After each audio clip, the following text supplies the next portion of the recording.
Enak mana antara kuliah D3, D4, atau S1 keperawatan?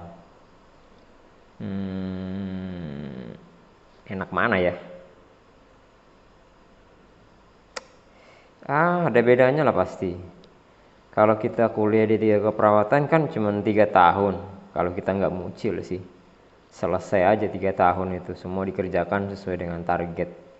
Tapi kalau muncul-muncul sedikit ya molor juga, bisa ditunda. Kelulusannya maksudnya 3 bulan, 6 bulan, atau setahun barangkali. Ambil D4, diploma 4 keperawatan hampir sama saja dengan D3, sama-sama diploma, bedanya kan D4 ya. Dan sekarang D4 nggak bisa lagi berhenti D4, harus kuliah lagi ngambil nurse vokasinya. Kalau S1 gimana? S1 keperawatan itu kuliahnya 4 tahunan.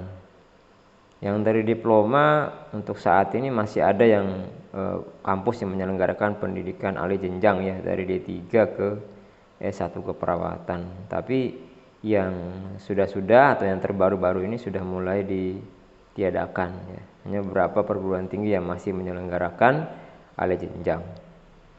Nah, kalau S1 keperawatan dari SMA murni yang 4 tahunan lah ya, S1-nya baru ngambil profesinya setahun setengah.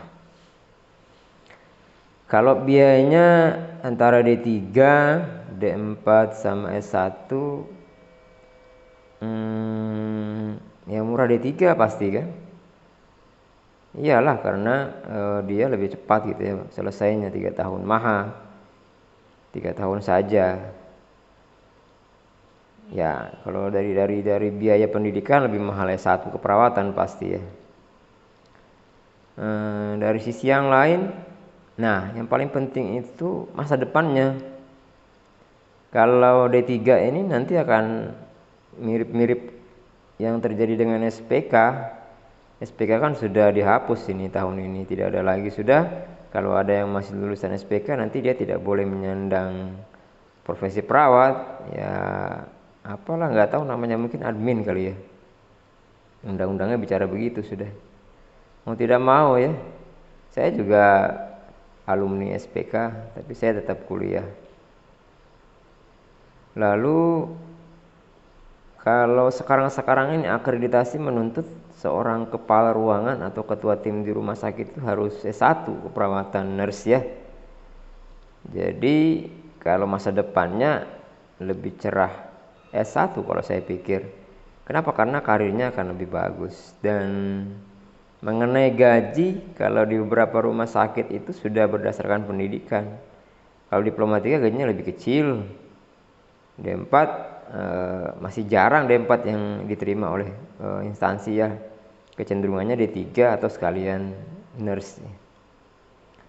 Jadi dari ketiga kesimpulan tadi, menurut saya yang paling memberikan harapan cerah ya S1 keperawatan sih kalau menurut saya, karena tadi tuntutan masa depannya, terus gajinya.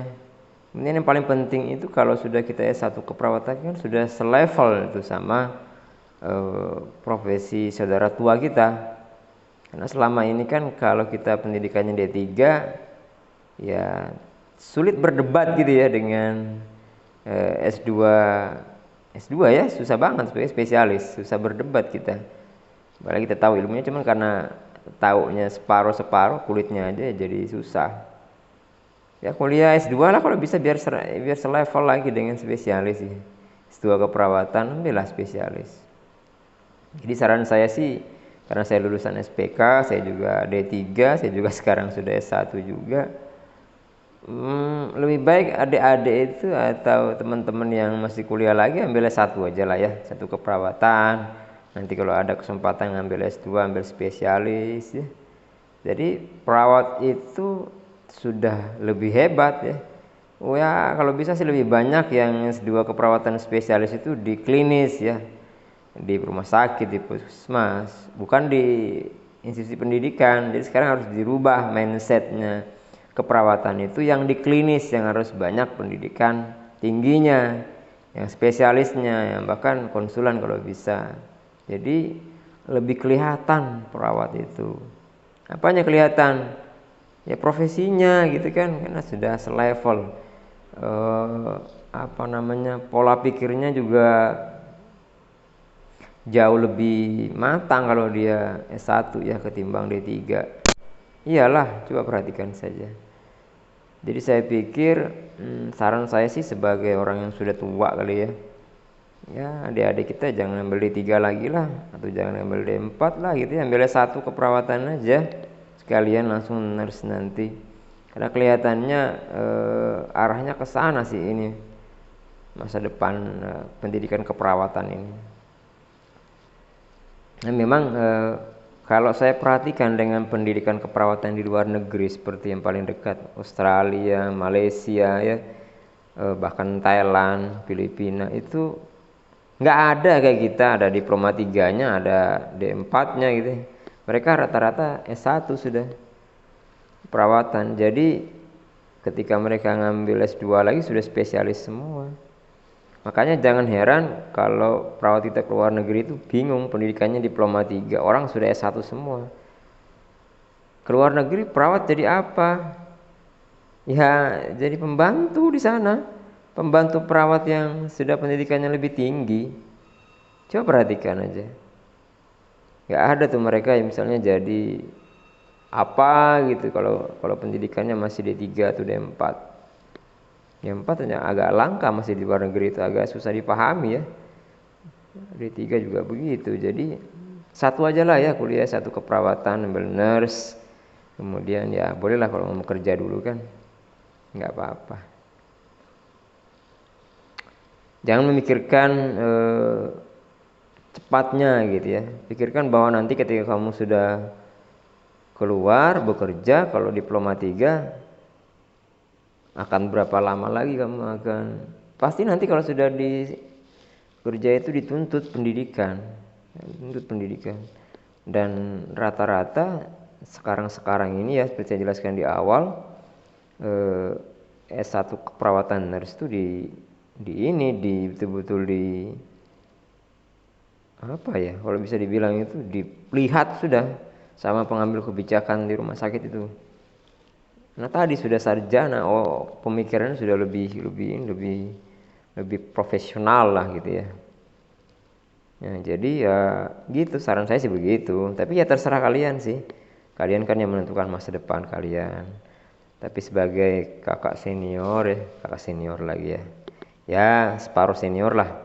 Kalian lebih baik ngambil S1 keperawatan langsung nurse-nya gitu, paket gitu kan. Kalau masalah biaya insya Allah ada aja ya. Cuma saya sih mungkin menyarankan kalau bisa yang laki-laki kalau mau jadi perawat ambillah spesialis yang sesuai dengan ininya ya. Sesuai dengan karakteristiknya gitu ya. Apa itu karakteristiknya? Perawat laki-laki itu cocoknya di gawat darurat gitu, di kamar bedah yang seperti itu. Ya, sekarang ini kecenderungannya memang di banyak perempuan, dari dulu juga sebenarnya. Karena memang namanya perawat itu identik dengan perempuan ya. Dia harus lebih care. Karena memang kalau kita perhatikan perempuan itu ya memang diciptakan untuk care gitu ya. Lihat saja profesor-profesor guru besar kita kan banyak perempuan itu. Yang laki-laki masih langka gitu kan, rata-rata perempuan. Karena memang profesi perawat itu mestinya dilakoni oleh seorang perempuan. Terus pilihan kenapa harus S1 seperti yang saya gambarkan sebelumnya, dari sisi masa depannya jauh lebih menjanjikan ketimbang kita mengambil diploma ya. Terus di undang-undang juga itu kan disebutkan ada dua ya, ada vokasi, ada profesi. Jadi selama dia mengambil diploma, baik diploma 3 maupun diploma 4 ya sebutannya tetap vokasi. Mungkin juga nurse-nya nurse vokasi ya, bukan nurse profesi, karena kan yang diakui di sistem pendidikan kita satu keperawatan itulah satu profesi, bukan vokasi. Meskipun kedua-duanya diakui oleh undang-undang keperawatan kita ya. Oke lah, silahkan kalian menentukan nasib masing-masing mau seperti apa ke depannya, tapi mudah-mudahan untuk kuatnya kita perawat di masa depan, alangkah baiknya pendidikan tinggi kita sudah lebih bisa bersaing ya. Oke. Dadah.